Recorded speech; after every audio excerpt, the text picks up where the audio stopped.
Oh, do listen, gentlemen, welcome back to Yorkshire Blazeman here, and today I've got another video for you. This is of the Portuguese model 1904 Veguerio Mauser bayonet. This is my favourite bayonet I have to say in my collection.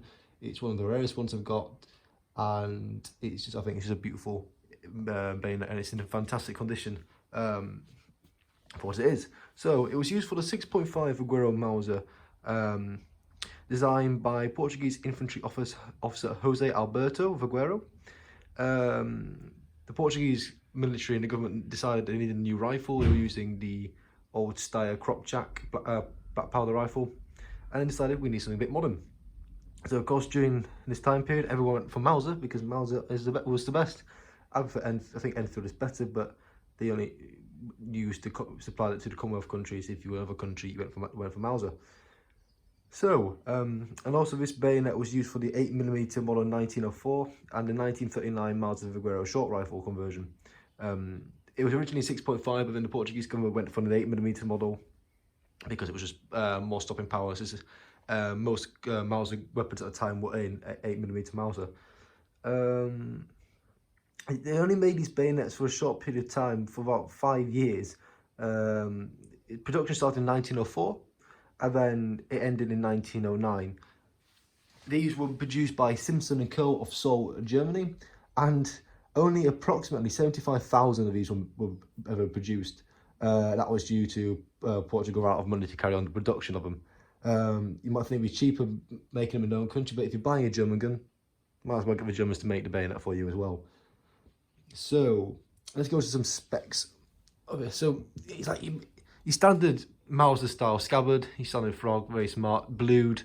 That I've just polished, put some oil on this the other day, so it's gonna be nice and shiny. And I've now got sticky hands.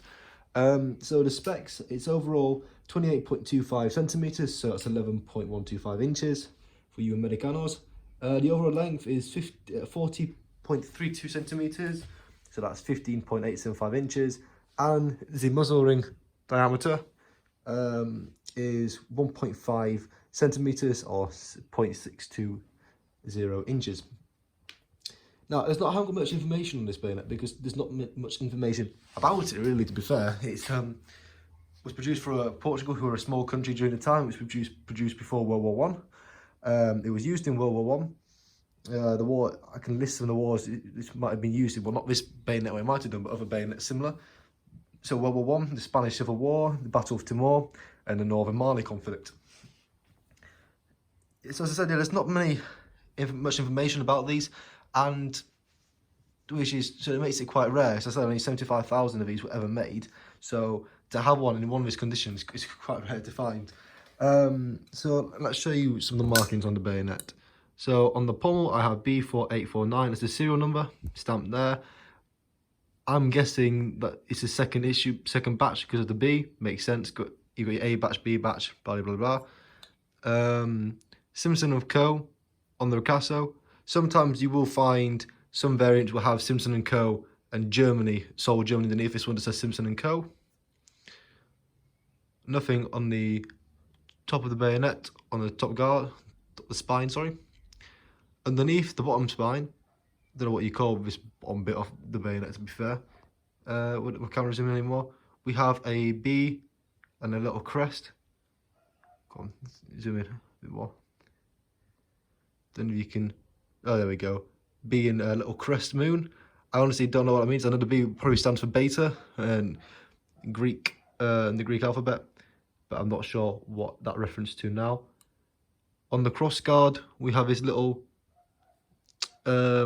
stamp here, little mark, like a little cross, 2 crosses. Again, not sure what that means.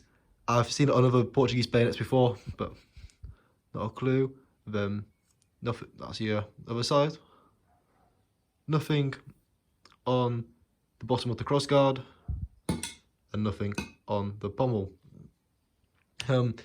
This bayonet was adapted as well for the